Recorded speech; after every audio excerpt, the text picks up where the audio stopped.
Minimalist travel case by Muji. Hello everyone, this is Ahmed Dunn.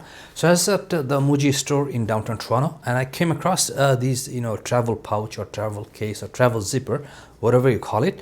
And many of you may not know, but Muji has a section of travel accessories, and you're going to find some very good accessories there, which is going to be they are different shapes and very nice colors. So these kind of caught my attention, and especially I like the color. So the full name is two zipper case. As you can see, these are two different colors.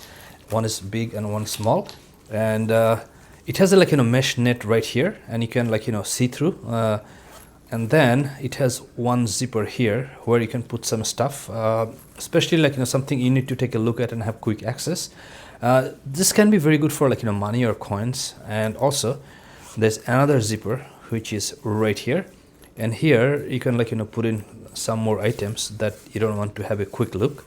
So this one I think very suitable to attach it to your backpack or belt or pants. And this one would work fine if you're just throwing it in your luggage or backpack, and you can have some small accessories all together in here. So in terms of price, let me take a look. How much is this? So this is $7.90 Canadian, $5.90 US, and this is $7.90 US and about $10 Canadian. So you can see that these are not cheap, not expensive. There's kind of somewhere in the middle, but the quality looks very good quality. And usually Muji products are they're not bad, they're good quality products. I like lots of their products, and these two are going to be my travel companion on my next trip coming to Maldives and Malaysia. So thank you for watching, and I'll see you in the next video.